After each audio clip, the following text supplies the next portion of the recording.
fully modular interior, beautiful exterior, and completely silent. The Definer 5 from Fractal Design. Link in the description for pricing and availability.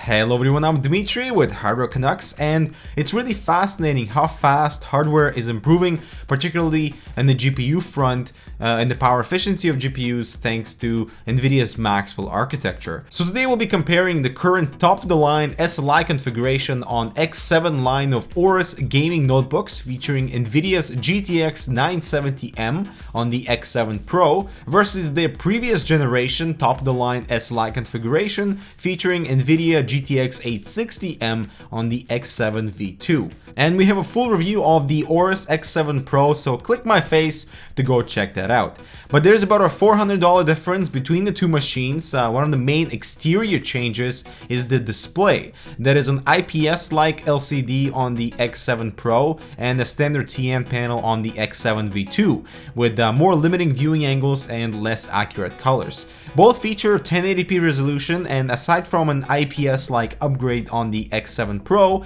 I wish there was a bump in pixels on the more premium model. Both notebooks are rocking the same 22.7mm thick body with metal top shell, illuminated keyboard with 5 G keys that are awesome, and specs wise they both vary slightly aside from the GPU configuration. So the i7 quad-core 4870HQ with 3.7 GHz turbo on the Pro versus the 4860HQ with 3.6 GHz turbo on the V2. 16 gigs of RAM on each with total of 4 slots with identical storage potential of 3 mSATA drives and one 2.5-inch drive. The X7 Pro features dual 256GB mSATA drives in RAID 0, while the X7 V2 has 3 128GB mSATA drives in RAID 0 and a single 1TB 2.5-inch drive stashed in the corner for extra storage. Both have 802.11ac Wi-Fi and killer LAN, and the main powerhouse change are the GPUs. So NVIDIA GTX 970M with 3GB of VRAM in SLI on the X7 Pro and GTX 860M with 4GB of VRAM in SLI on the X7 V2. And so now let's see what type of performance boost you can expect with the new GPUs. So the 970M versus the 860M in SLI, even though the 860M has 4GB of VRAM instead of the 3GB on the 970M. See if there's any battery improvement thanks to the power efficiency of Maxwell architecture, and whether or not the price premium on the X7 Pro is worth it. And so starting with some generic benchmarks, there's quite a large gap in the graphical performance. So 3D Mark Firestorm Extreme preset saw 60% lower score on the 860M model over the newer 970M, and the same trend continues with Unigine Heaven benchmark with 61% lower score on the 860M. Firing up some games, it is pretty impressive the frame rates we're getting on the X7 Pro, and the difference between the Pro and the V2 is still pretty much double the performance on the 970M with extremely satisfying results. Of course, you could reduce the graphical settings on the 860M machine for smoother frame rate.